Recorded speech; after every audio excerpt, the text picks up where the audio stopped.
Hello and welcome to another rolling review. I am Wheelchair21, and on today's rolling review, it is Figuarts Kamen Rider Black RX and Acro Battler. This is the renewal editions. The original versions came out in probably 2007, 2009. Acro Battler was actually a Tamashii Web exclusive originally, but this renewal version is a regular release and is even more badass than its original incarnate. And it actually is a lot cheaper and more affordable. And here is Figuarts Black RX Renewal.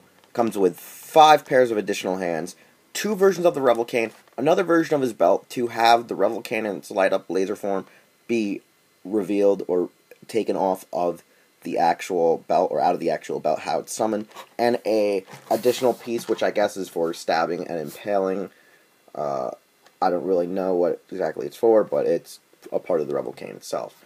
Overall, really nice, and just by looking at the packaging alone, you can see that it's more based on the actual suit than its original figure art was back in 2007 to 2009. And it's great to have, and automatically, it's just worth the purchase.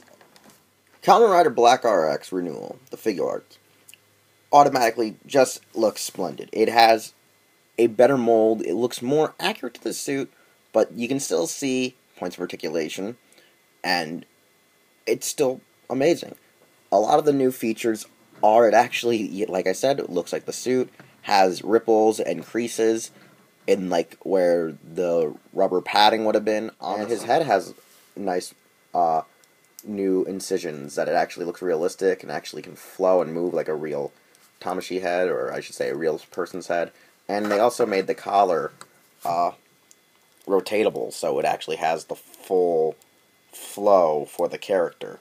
Amazing. Now, the antennas are not rubbery plastic like the original release, and they're more solid plastic, and they remind me of the old Saban Bandai Mask Rider toys to the extent that they could break the hell off. Even though those were flexible, these just remind me of those just immediately. Reminds me of the Mask Rider freaking antenna that they will just break off, and I'm afraid that can highly happen. Yes, I liked Mask Rider toys. I bought them as a kid. It was a great show in my mind. Now looking back at it, wasn't well scripted, but still it had footage from a show I came to love. Overall, really amazing, really great. His hands, at least they come with more detail now. They actually have the hand poses to make him do his signature henshin and roll call, and are more accessible in holding the Revolcane, and as such, you can actually take off his belt. Once removing the belt and replacing it for the piece that holds the little extension to plug in the Revolcane in its light up form when it's summoned, you can see it's not much different. It just has a little clear blue piece sticking out, to which you can either actually plug in the light up version or the regular standard attack version of the Revolcane. There are 2 wonderful versions of it, one a clear and one a static silver. The clear one is amazing, looks great. You can actually combine it with the static one to make it look more like its lightsaber counterpart, because that's what it did in the show. It could actually be a full light laser sword, or it actually could be the Revolcane in this static version, or with the blade ignited to defeat his foes. It's pretty awesome, pretty sweet. It's basic. Hell, there's an actual deluxe roleplay version of this, and not many people can find it, see it, or know it exists. But hey, man, it's great. One of the cooler weapons in the show era. I don't know why, I've just really come to love RX. Maybe it's just because it's black, maybe it's because it's Mask Rider, I don't know, maybe it's a little bit of both. Anyways, best way to do this is actually unscrew it. Don't pull it straight out. Unscrew it, because it comes out quicker, easier, and less cost of actually possibly snapping or breaking the pegs off. So you can actually just plug it in place when the time comes for proper display. As stated, he can summon the Revolcane through his belt, and it looks awesome. It actually attaches in, it actually plugs in, it looks great, it looks awesome, and it just is splendid. Now, since it can actually extend and be revealed in its full form, it's great, and I honestly think that keeping it plugged in may actually break it, so I wouldn't keep it in there too long just for the fact that the joints may actually spring back into place when it falls over and such. So, I'm going to now display it in its basic silver, awesome, badassery form. And there's Black RX with the Revolcane in its static standard form. And if anyone can figure out what pose that is, you will get 10 points. I'll give you 5 seconds. Now, if you guessed the original half-ass stance on the box of the original version, yeah, that's right. This is my half-ass attempt to emulate the original pose of the box art from the first version of Black RX. Anyways, probably no one got that. It was an inside joke, only probably few remember it, etc., and so on and so forth. And like I said, you can have that static standard one customized with the light-up version to just be badass and awesome. Anyways, you could use either blade to display your Black RX figure art with. And the best part about it is, since the bike was reissued and renewed as a retail release, you can display him with the Revolcane on Acro Battler, or just riding Acro Battler nonetheless. So let's get into Acro Battler, because without him, he wouldn't be whole. Now, Acro Battler is an awesome bike. Great. It just, I don't know why, I always liked it as a kid.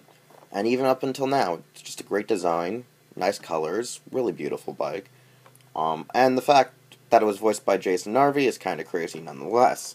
But that's only in Masquerade. The box is Acro Battler, the evolved form of Battle Hopper, or the revived form of Battle Hopper, has this wonderful blue, just beautiful metallic blue all over, with a nice yellow racing stripe and the RX logo. Has a wonderful set of compound eyes, and its antennae are actually flexible. Nice, flexible plastic, but don't play with it too much because you may actually break it.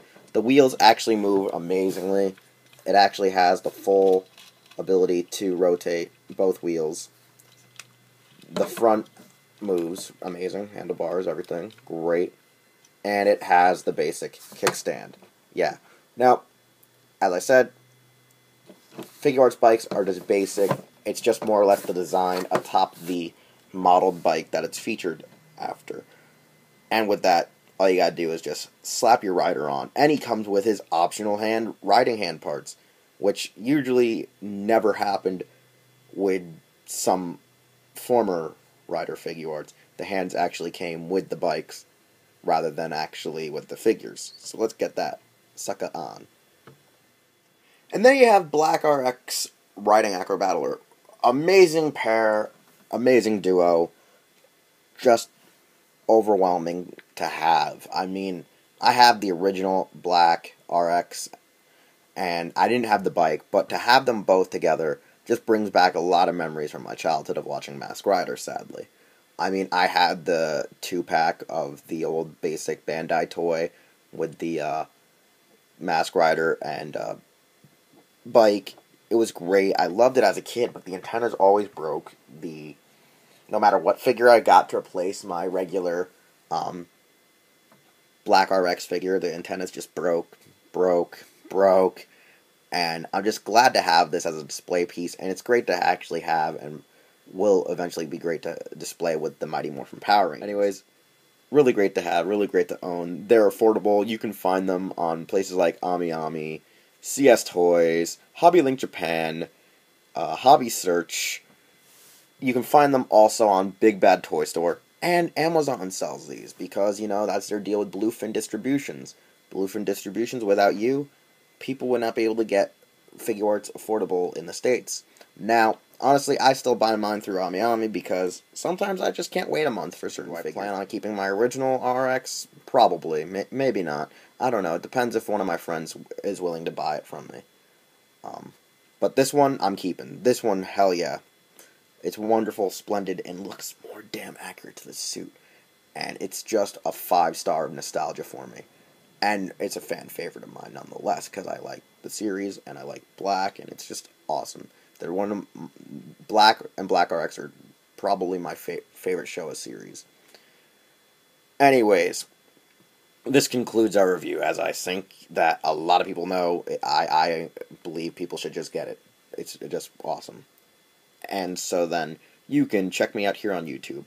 Follow me on Twitter. My Instagram is Taja_Doyle. And along with that, check out Hirotaku. Check out Raijo Nihon. Listen to our podcasts such as Toku Anime News, Morphin Bracers, WRW, Anisatsu Podcast, Unichronicles. I don't think I can remember all of them this time. And so on and so forth. So anyways, take care. Spike the hair, which I haven't made that joke in a while since I'm Zack Ryder. And go on your merry freaking way. Because this has been a rolling review, and you will see me next time in an upcoming vlog. Doyle's DVDs, and so on and so forth. And we'll see you next time.